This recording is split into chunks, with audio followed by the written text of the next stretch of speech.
The last time world number one Novak Djokovic played Sam Querrey, the American stunned the Serbian in the third round of Wimbledon 3 years ago.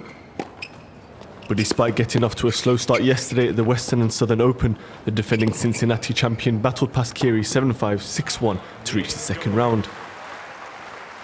The 32-year-old clenched his teeth and waited for his opportunities to win the match in 1 hour and 18 minutes. Roger Federer has won more titles at the Western and Southern Open than anyone else with 7, and on Tuesday evening the Swiss superstar made a good start towards Cincinnati title number 8. Stan Wawrinka took Grigor Dimitrov on a rollercoaster ride from heartbreak to hope and back to heartbreak during a dramatic 5-7, 6-4, 7-6. Former world number one Venus Williams claimed her second top 5 win of the season by ousting defender champion and world number 5 Kiki Bertens in the second round of the Cincinnati Masters. For the second week running, Anett Kontaveit scored a victory over a Grand Slam champion and former world number one on the North American hard courts. Ajax were given a scare by Greek champions PAOK before squeezing through to the final qualifying round, winning 3-2 and 5-4 on aggregate. Dusan Tadic missed a penalty after Diego Biswall's opener before making amends to score from the spot on the stroke of half-time. Nicolas Tagliafico doubled Ajax's lead before Tadic scored his second penalty. Biswall added his second late in injury time. Porto were knocked out of the Champions League after losing to Russia's FC Krasnodar on away goals. It is the first time since 2004 winners Porto have missed out on the Champions League group stages since the 2010-11 season. Celtic also crashed out of the Champions League after conceding 4 times to Romania's CFR Cluj in a frantic game in Glasgow. The UEFA Super Cup takes centre stage tonight with Champions League winners Liverpool taking on Europa League victors Chelsea at the Besiktas Park in Istanbul. Chelsea will be looking to bounce back from their 4-0 humbling to Manchester United, but not without facing a stern test from Jurgen Klopp's scintillating Liverpool. I'm optimistic because I believe in the players, and I believe in the fact that we are here in the final because we deserve to be. That's the achievement of the players and the club last year, not myself. But I'm very proud to be here managing the team. But I'm also very understanding of the quality of the opposition in Liverpool, a team that deservedly won the Champions League, have a fantastic manager and group of players. So we know it's going to be a big test.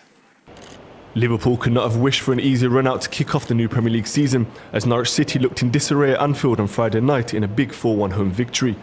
Jurgen Klopp has already told his squad to stay greedy with early silverware and bragging rights up for grabs.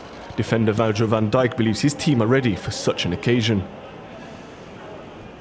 They know us, we know them, but the most important thing is that it's just one game, it's one final. Anything can happen. We know we're at the start of the season, everyone's coming back from, having a break and stuff, but everyone should be ready. We are ready, we're looking forward to it, we want to win that trophy, and we're gonna do everything that's possible to hopefully hold that trophy. For the first time in history, a woman will referee a major European men's game, as Francis Stéphanie Frappart will be in charge.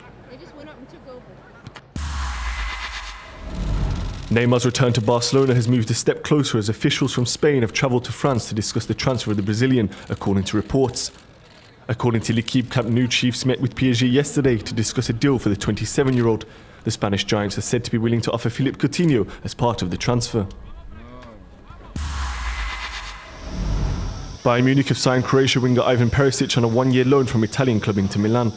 The deal includes an option for the German champions to buy the 30-year-old at the end of it. Perisic won the domestic double with Dortmund in 2012 before winning the German Cup with Wolfsburg 3 years later. He also helped Croatia to the 2018 World Cup final. Sam Bennett was untouchable on stage 2 of the Binge Bank Tour to win his second stage of the race. A 6-rider breakaway failed to capitalise on a winding route near the Belgian coast, setting up another bunch dash for the line. Irish national champion Bennett was patient on the final straight as Jumbo Visma misjudged the distance to the line and Jasper Philipsen launched his move first. However, Bennett used his slipstream to easily soar past and take Tuesday's victory. What on paper, and for most of the day, looked like a fairly forward straight sprint stage, got turned upside down in the waning moments, as Italy's Umberto Marengo sprinted from a late breakaway to take a narrow win on stage 1 of the Tour of Utah yesterday. Lawson Craddock finished just behind the Italian stage winner, gaining enough time to take the yellow jersey.